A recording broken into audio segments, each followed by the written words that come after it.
Hi, friends. Welcome back to another episode of Autumn Abroad. On this episode, we'll be talking about our first month here in London and how we settled in, along with a virtual tour of our flat. The first month here was really hard, especially the first 2 weeks. Those were really rough. After we moved in, it felt like we encountered issues left and right with our new flat, which did not help with the adjustment living in a new country.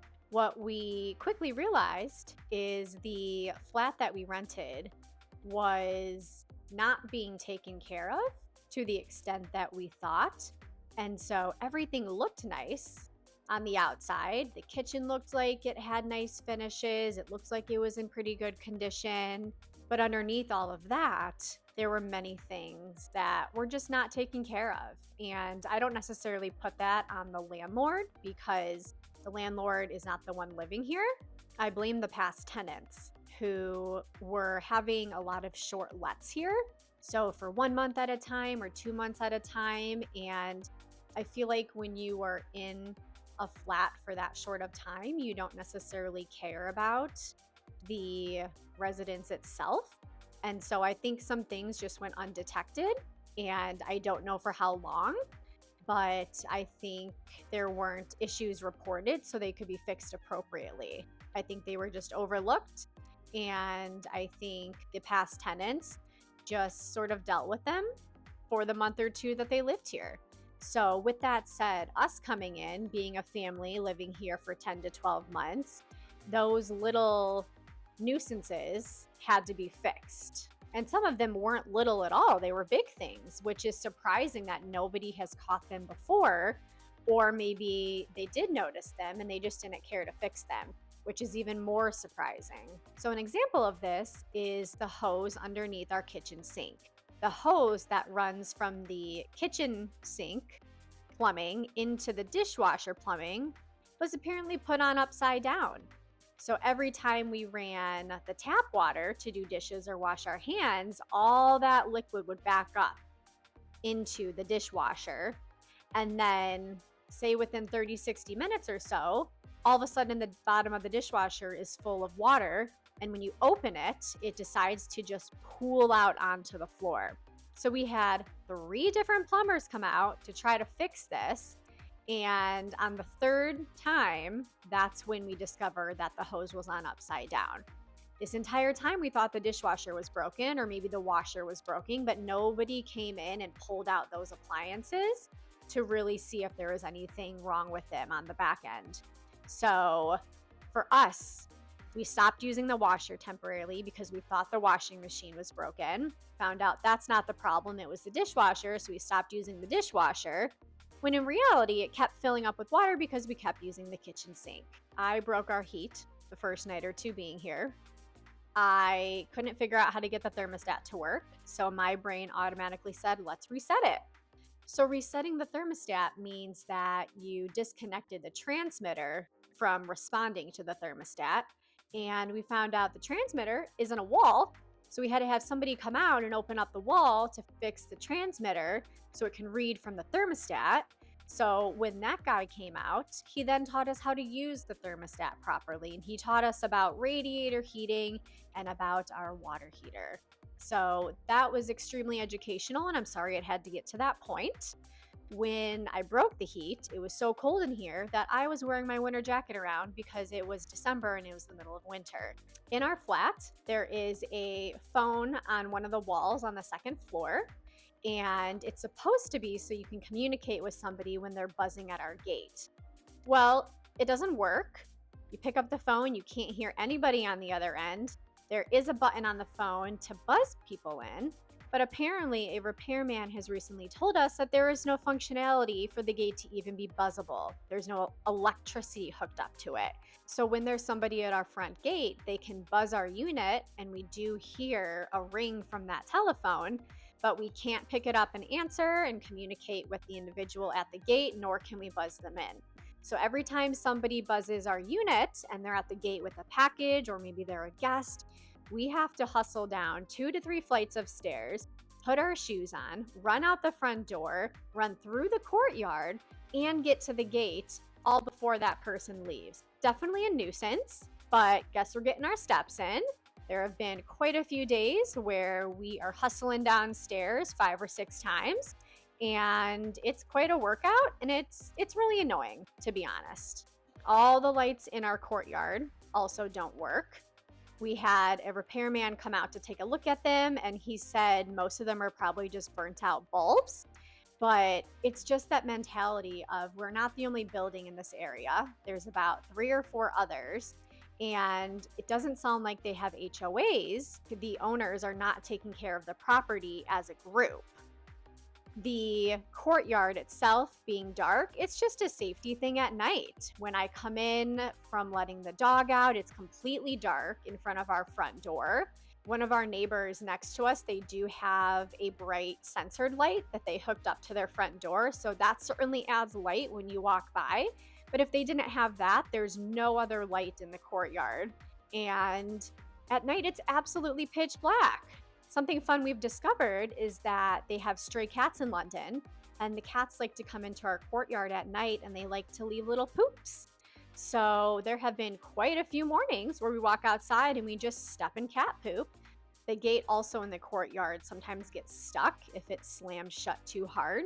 So you basically have to hold on to one half of the gate, use your feet to kick and push the other side to jam it free, and it shouldn't be a thing. One of the reasons that we picked our flat is because it was fully furnished. And if you watched my other video about us finding a flat in London, you would know that fully furnished essentially means furniture left over from previous tenants. With this said, you can imagine the quality of furniture that was left behind. This was not something that we really took into consideration when renting the flat out. So the quality of furniture that was left behind was pretty low quality, bottom of the barrel IKEA furniture. And there's nothing wrong with IKEA furniture, just this wasn't taken care of properly. Some of the furniture that was left behind were dressers, bed frames, mattresses, 2 couches. The beds were foldable, so you know they weren't sturdy enough to provide adequate support. I actually slept on the couch for the first month because that mattress hurt my back and the couch was secondhand, so who knows what kind of action that couch has seen and what filthy gremlins are living on that couch. But it was better for that first month for me to sleep there than in the bed. And so when we finally got our mattress end of December, I was ecstatic to sleep in the bed for the first night in who knows how many weeks.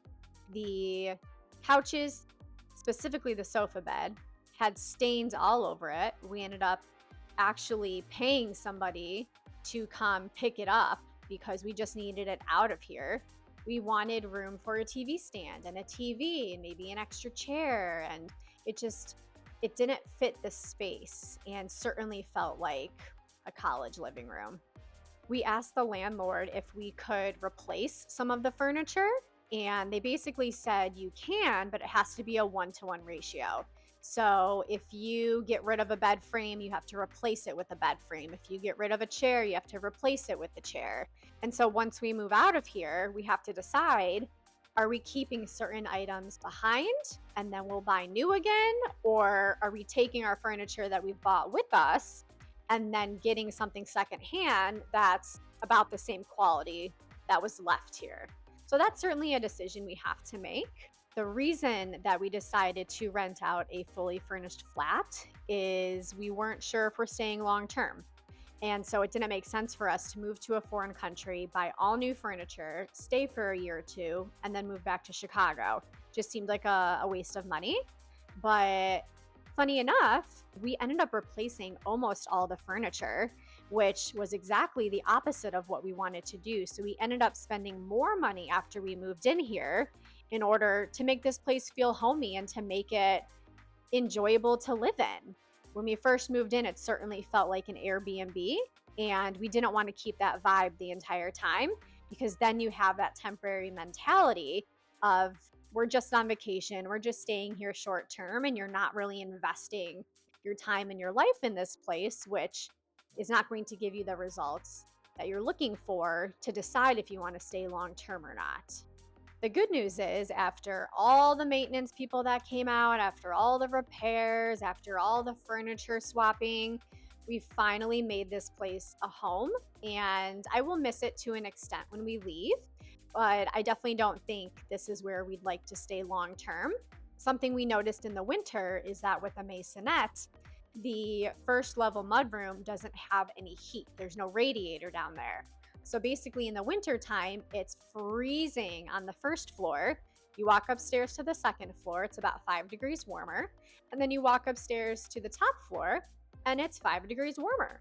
So if it's a bright, sunny, beautiful day, it could be a greenhouse upstairs because we have windows and skylights, but the mudroom could be absolutely freezing because there's no heat and it's 40 degrees outside. So all of that cold air that's sitting on the bottom in the mudroom, it essentially moves upstairs into that first floor, which kicks our heat on more. And the heat here is very, very expensive. So we definitely have a goal for our next place that we're not going to live in a maisonette.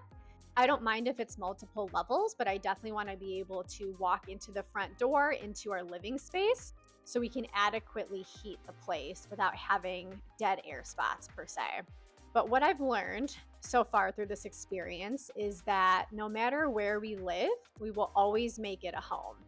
We moved into this flat and we had quite a few challenges, and it was very daunting in the beginning because the tougher that the adjustment is, the more you want to quit and go home and just give up. But we pushed through it. We made our house a home. And I do look forward to coming home after work and spending time with our family. And it's taught me that no matter where we live, we can make it a home as long as we're together. The first month in London was really, really tough. It was a challenge. We were adjusting to life in a foreign country, living overseas, living in Europe. We were adjusting to a new flat that came with some issues. We're adjusting to a new grocery store, and I'm applying to jobs in a foreign country, and I'm watching my daughter full time still. It was really, really tough. Since then, it's been a few months, and I would definitely say we're more settled in now than we were back in December, let alone January. We've officially been in London for about 4 months. I was able to find a new job, so I'm working full time. Our daughter's in nursery full time. So I think that's really allowing all of us to get acclimated a lot quicker and really start to settle in for this new city being our new home. We have a new schedule, we have a new routine, and this is our new normal, just living in London. Now let's take a virtual tour of our flat. So this is our mudroom. We have our coats down here. We have our shoes down here where we keep our stroller. On this floor, we have 2 bedrooms and 1 bathroom.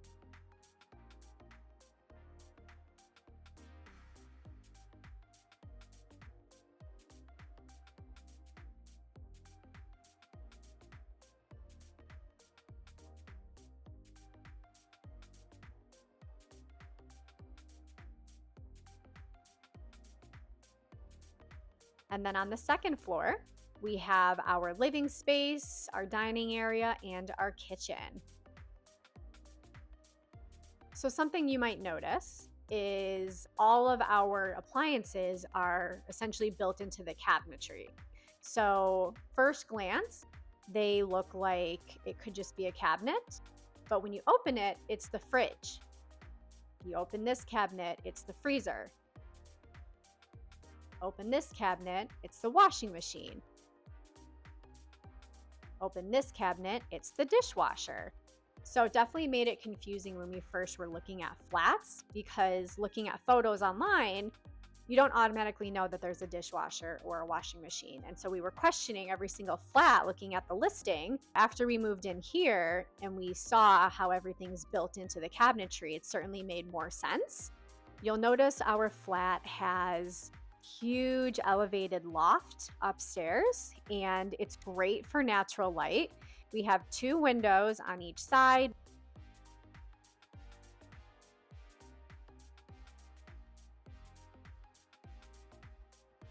We have skylights upstairs and in mine and Ian's bedroom. It really is spacious. It's just there's not a lot of room for big furniture. This table was left behind and it takes up a third of the space upstairs.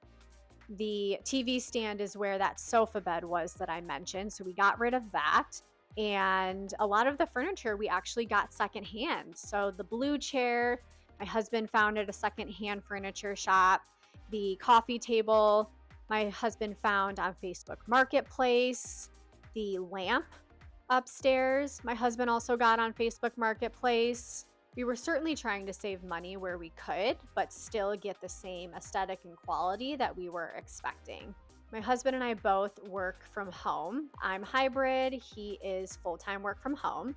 So it was very important for him to have space in our room to put a desk. And then I have a smaller desk in our daughter's room for the days where I work from home. So we have a 2 bed, 1 bath. Certainly not a ton of space for an office. So we definitely made do with what we had to work with. And I think we did make it work. It's a tight squeeze, but that just means that you can't accumulate a ton of stuff. So you can make space for really what matters. On the next episode of Autumn Abroad, I am going to Budapest. Thanks for watching. If you enjoyed this video, make sure to give it a thumbs up. Make sure to subscribe to support small creators such as myself, and I'll see you next time.